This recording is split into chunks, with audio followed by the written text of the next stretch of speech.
సంధ్య theatre తొక్కీసలాటలో తీవ్రంగా గాయపడి కిమ్స్ హాస్పిటల్లో చికిత్స పొందుతున్న శ్రీతేజ్ను పుష్ప 2 నిర్మాత నవీన్తో కలిసి సినిమా ఫోటోగ్రఫీ మంత్రి కోమటిరెడ్డి వెంకటరెడ్డి పరామర్శించారు.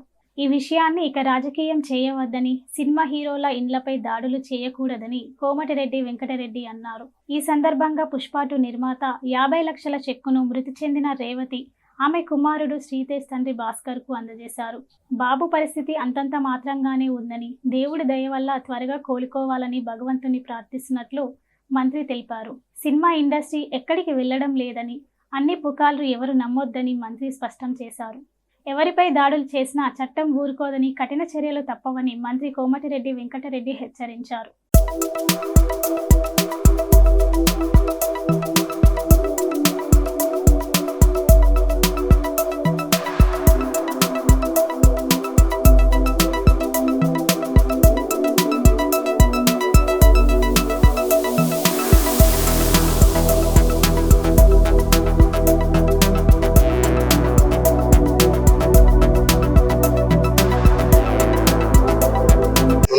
శ్రీతేజ్ ఆరోగ్య పరిస్థితి తెలుసుకోవడానికి మళ్ళా ఇప్పుడే మన అఫీషియల్ ప్రోగ్రామ్ చూసుకొని మళ్ళా నేను మన ఆర్టీసీ జనరల్ రామరెడ్డి గారు రావడం జరిగింది. డాక్టర్స్ తోని డాక్టర్ చేతన్ గారు, అలాగే మేనేజ్మెంట్, ప్రతి క్షణం డాక్టర్స్ చేతన్ గారితో పాటు hospital management, hospital duty doctor అందరూ బాగా చూసుకుంటున్న కంటికి అలాగా అట్లనే చేసి దీన్ని మామూలు మార్కెటింగ్ చేయాలని కొద్దిగా ఇంప్రూవ్మెంట్ అనిపించినా పిలిచినప్పుడు కళ్ళు చూసినట్టు అనిపిస్తుంది తప్ప ఇంకా పెద్ద మేజర్ ఇంప్రూవ్మెంట్ లేదు. మేము ఒకటే మేము ఆ దేవుని ప్రార్థించేది కానీ డాక్టర్లకు రిక్వెస్ట్ చేసేది, మీరు ఏం చేసినా అడ్వాన్స్ మెడిసిన్స్ ఎక్కడున్నా తెప్పించి ఇంకా second third opinion different from hospital neuro physician వాళ్ళ సజెషన్ కూడా తీసుకొని ఆ అబ్బాయిని బతికించాలని. ఇప్పటికే మనం అనుకోని సంఘటనలో జరిగిన స్టాంపేడ్ లో రేవతిని కోల్పోవడం జరిగింది. భర్తను చూస్తేనేమో ఒక మామూలు ఆర్య వైశ్య కుటుంబంలో పుట్టి కిరాణా షాప్ లో పనిచేస్తూ అతనికి దురదృష్టవశాత్తు లివర్ ట్రాన్స్ప్లాంట్ అయింది. అది కూడా వాళ్ళ భార్య లివర్ ఇచ్చి ఈయనకు ప్రాణం పోసి ఆమె చనిపోవడం ఇవన్నీ చూస్తుంటే ఎంత అంటే అసలు ఒక నిమిషం కూడా నేను కూడా అదే సినిమాటోగ్రఫీ మినిస్టర్ గా ఈ ఇన్సిడెంట్ జరిగింది సినిమా థియేటర్ లో కాబట్టి యాజ్ ఏ కన్సర్న్ మినిస్టర్ గా నాతో పాటు వేలాది మంది ముఖ్యమంత్రి గారు కూడా ఎంతో దీంతో ఆయన ఆవేదనలో ఉన్నాడు. నేను మాట్లాడినప్పుడు కూడా ఎట్లా ఉంది ఏంది అని ప్రతిదీ అడుగుతున్నా అంటే ఇలా ప్రతి ఒక్కరు కూడా తెలుగు రాష్ట్రాలలో కలత చెందిన విషయం. ఒక సినిమా స్టాంపేడ్ చిన్న మిస్టేక్, కమ్యూనికేషన్ గ్యాప్ గానీ పోలీసు వాళ్ళకి ఇచ్చినని వాళ్ళు మాకు చెప్పలేదని ఇవన్నీ కూడా ప్రెస్ రావడం ఇవన్నీ కూడా స్టాప్ చేయాలన్నదే నా రిక్వెస్ట్. తప్పనిసరిగా నాకు నమ్మకం ఉన్నది. పోయిన రేవతిని తీసుకురాలేం గానీ ఆమె ఆత్మశాంతి కలగాలని భగవంతుని ప్రార్థిస్తూ వారి కుటుంబానికి ఏ లోటు రాకుండా రాష్ట్ర ప్రభుత్వం యాజ్ మినిస్టర్ గా నేను మా సీఎం గారు తప్పకుండా అందుబాటులో ఉంటాం. ఇంకో అమ్మాయి ఉన్నది, అమ్మాయి చదువు ఇంకా పై చదువు చదవడానికి కూడా సహకారం ఇస్తాం. గవర్నమెంట్ పరంగా నా పరంగా సీఎం గారు కూడా అదే చెప్పడం జరిగింది. అదే చెప్పమని చెప్పి నన్ను ఎంక్వైరీ చేసి మళ్ళా కూడా ఎప్పుడు కలిసినా ఇదే ఎట్లా ఉందో అబ్బాయిది అని చెప్పి మాట్లాడుతున్నాం. అందుకని దాని గురించి ఇలా డాక్టర్ చెప్పిందండి మాకు తప్పకుండా నమ్మకం ఉన్నది, రికవర్ అవుతుందని ట్విట్టర్ లో పెట్టాను. చాలా తప్పుడు చర్యలు ఇవి. అందరికీ రిక్వెస్ట్ చేస్తున్నా, ఇది ఎవరు చేస్తున్నో ఎవరు చేపిస్తున్నో ఇవన్నీ చట్టం తరపున తాను చేసుకుంటుందని ఎవరి మీదకి ఎవరికి దాడి చేసే అవసరం పోకూడదని రిక్వెస్ట్ చేస్తున్నా. మీకు చేసిన పేరు మీద మీకు చేతులు జోడించి మీకు రిక్వెస్ట్ చేస్తున్నా. ఇది మంచి సాంప్రదాయం కాదు. ప్రజాస్వామ్యంలో హింసకు తావు లేదు. ఇన్సిడెంట్ జరిగితే పోలీసులు ఉండరు, కోర్టులు ఉండరు, చట్టం ఉండదు. వాళ్ళ పని వాళ్ళు చేస్తారు. కానీ ఏంది నిన్న సీఎం గారు కూడా దాని వెంటనే రాత్రే ఖండించాను. నేను కూడా సినిమాటోగ్రఫీ మినిస్టర్ గా ఖండిస్తున్నా. సినిమా ఇండస్ట్రీ వాళ్ళ జోలికి గానీ హీరోల జోలికి డైరెక్టర్లు ప్రొడ్యూసర్ ఎవరు జోలికి పోదు. వాళ్ళకి ఇంకా సపోర్ట్ చేయాలని నాకు. ఇలా చిత్రపూర్ గారిలో ఓపెన్ ల్యాండ్స్ ఉన్నాయి. ఇక్కడ జూనియర్ ఆర్టిస్టులకు గానీ పేద ఆర్టిస్టులకు మంచి యాక్టర్స్ ఎంతో మంది ఇలా పేదరికంలో ఉన్నారు. వాళ్ళకు కూడా ఫ్లాట్స్ కట్టాలని ప్లాన్ చేస్తున్నాను నేను. అంతకుముందు పోయిన టీఆర్ఎస్ గవర్నమెంట్ లో ఆ నాయకులు అమ్ముకున్నారు ఫ్లాట్స్. వాళ్ళు ఉంటుంది. ఇప్పటికి వెళ్ళా 3 bedroom ఫ్లాట్ అంటే ఒక 5 కోట్లు ఉంటది నానగ్రామ్. అది కాంగ్రెస్ గవర్నమెంట్ లో ఇచ్చిన ల్యాండ్ అది. ఆ రోజు కాంగ్రెస్ ముఖ్యమంత్రి చెన్నారెడ్డి గారు చిత్రసీమను తీసుకొస్తానికి రామారావు కోరిక మేరకు NTR studio, Annapurna studio, Ramanaidu studio, Padmalaya studio వేల కోట్లు ఇవాళ ఆస్తులు ఇవాళ తీసుకొచ్చిన ఇండస్ట్రీ కష్టపడి ఆ ఇండస్ట్రీని ఇక్కడనే ఉంచుకుంటాం, వాళ్ళని కాపాడుకుంటాం. ఆ ప్రొడ్యూసర్ని, డైరెక్టర్లని, ఆ జూనియర్ ఆర్టిస్టులని, ఆ హీరోలని ఎవరు జోలికి పోవద్దని వారందరికి మా పూర్తి సపోర్ట్ ఉంటుంది. మా ముఖ్యమంత్రి సపోర్ట్ ఉంటుంది. సినిమా ఇండస్ట్రీ మినిస్టర్ గా నేను కూడా సీరియస్ గా మీకు వార్నింగ్ ఇస్తున్నా. ఎట్టి పరిస్థితుల్లో ఎవరి దగ్గర పోయినా పోలీసులు మళ్ళీ వాళ్ళ చట్టపరంగా చర్యలు తీసుకుంటారు.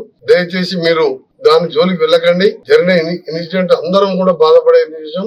అందరం కలిసి ఒకటే ప్రే చేద్దాం. ఆ అబ్బాయి కోలుకొని ఆ కుటుంబానికి అందరం అండగా ఉన్నామని నా రిక్వెస్ట్. ఇక్కడ పోదు సినీ ఇండస్ట్రీ మద్రాస్ కంటే ఎక్కువ ఫెసిలిటీ ఉన్న స్టేట్ ఇండియాలో.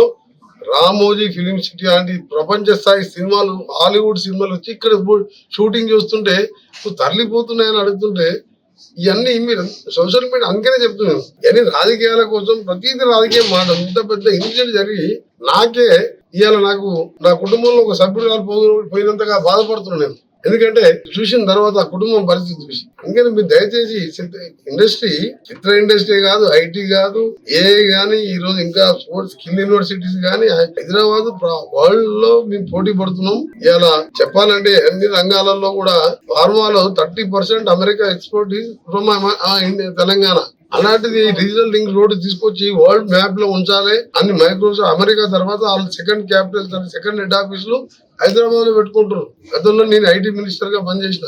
ఏది ఎక్కడ పోదు. దయచేసి మీడియా వాళ్ళు కూడా ఈ స్టాఫ్ ని ఇక్కడ పెట్టి మీరు కూడా అబ్బాయి బులెటిన్ ఇవ్వండి, అబ్బాయి కోలుకోవాలని మీరు ప్రే చేయండి. That's all. అంతే తప్ప అల్లు అర్జున్ ఇండివిజువల్ పేరు తీసుకోకండి. ఎవరు కావాలని చేయరు. నేను ఒకటి మాత్రం చెప్పదలుచుకున్న, గౌరవనీయులు 10 సంవత్సరాలు మంత్రిగా ఉన్న హరీష్ రావు గారు, కేటీఆర్ గారు గాని, బండి సంజయ్ గారు గాని, కిషన్ రెడ్డి గాని, లక్ష్మణ్ ఎంపీ గాని, మీరు వివిధ హోదాలలో ఉన్నారు.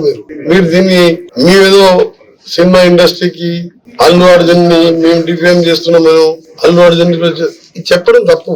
ఆ విధంగా మాట్లాడడం ఎట్లా మాటలు వస్తున్నాయి మీకు అర్థమైతలేదు. మేము ఎవరిని తప్పు పడుతున్నాం. ఇక్కడ జరుగుని సినిమా హీరోని చూడాలని చిన్నపిల్లలకు కానీ పెద్దోళ్ళకు కానీ క్రేజీ చూడాలనిపిస్తుంది. స్టాంపేట్ లో బౌన్సర్లు పోలీసులు కూడా కంట్రోల్ చేయని విధంగా వచ్చిండ్రు.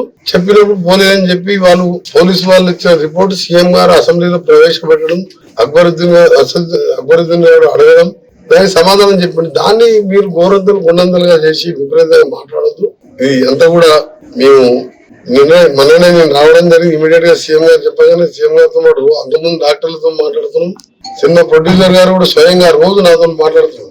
మాకు నిజంగా కూడా 15 రోజులకి మాకు సినిమాకు మేము డబ్బుల కోసం కాదు, ఆ వృత్తిలో ఉన్నాం కాబట్టి ఎన్నో సినిమాలు తీసినాం. కొన్నిట్లా లాస్ వస్తుంది, ప్రాఫిట్ వస్తుంది, పైసలు ముఖ్యం కాదు మాకు అని ఒక మేము తీసిన మా ప్రొడక్షన్ లో ఒక అమ్మాయి చనిపోవడం, ఒక రేవతి చనిపోవడం మనసు తెలిసిందని చెప్పి వాళ్ళు ఇప్పుడే నేను వస్తుంటేనే వారు ఎక్కడ కలవడం జరిగింది.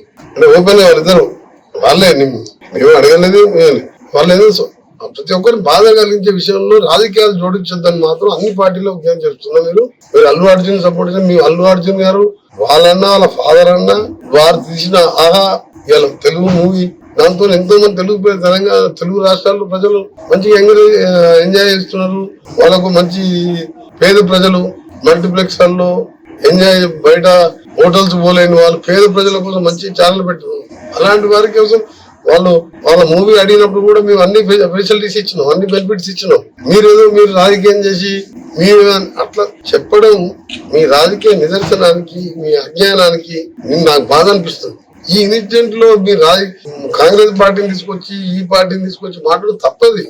జరగని సంఘటన జరిగింది, అందరం బాధపడుతుంది. కామన్ మ్యాన్, రాజకీయ పార్టీలు కాదు. దయచేసి ఇక్కడికన్నా ఫుల్ స్టాప్ పెట్టమని విజ్ఞప్తి చేస్తున్నాను. నేను అనుకోని సంఘటన జరిగినప్పుడు డెస్టినీ దేవుడు అట్లా రాసి పెట్టిందని, రేవతి నా కళ్ళ ముందర చనిపోయి భర్తను బతికించిందంటే అందరం ఏడుస్తున్నాం. ఒక సిఐ అన్నాడు ఇవ్వాలి, నిన్న 15 నా చేతుల్లో చచ్చిపోయింది, నాకు ఏడుపు వస్తుంది, నాకు 15 రోజులకి నిద్ర పడుతుంది. అట్లా ప్రొడ్యూసర్ గాని, నేను గాని, వీళ్ళు గాని, అందరూ ప్రస్తుతంలో గాని ఇలాంటి టైంలో రోజు ఒక నాయకుడు మాట్లాడడం, ఇప్పటికెళ్ళి నేను రాజకీయాలు మాట్లాడుకుని నేను అవసరం ఉంటే నేను మొన్న చెప్పినా మళ్ళీ ఇవాళ వస్తానని చెప్పి రేపు వస్తాను. తప్పకుండా నేను బాధ్యతగా తీసుకుంటాను. గవర్నమెంట్ తో పాటు ఆ పిల్లల్ని చదివించే బాధ్యత కూడా నాదేనని చెప్పి మొన్న చెప్పాను. కోమటిరెడ్డి ప్రతీక్ ఫౌండేషన్ నేను మనీ గురించి అని కాదు, తల్లి లేని పిల్లలు, ఆయన ఆరోగ్యం బాగాలే, ఆయన చేసేది 20,000 నౌకర్లో 20,000 రోజు లివర్ ట్రాన్స్ప్లాంట్ టాబ్లెట్ వేసుకోవాలి. తప్పకుండా కుటుంబాన్ని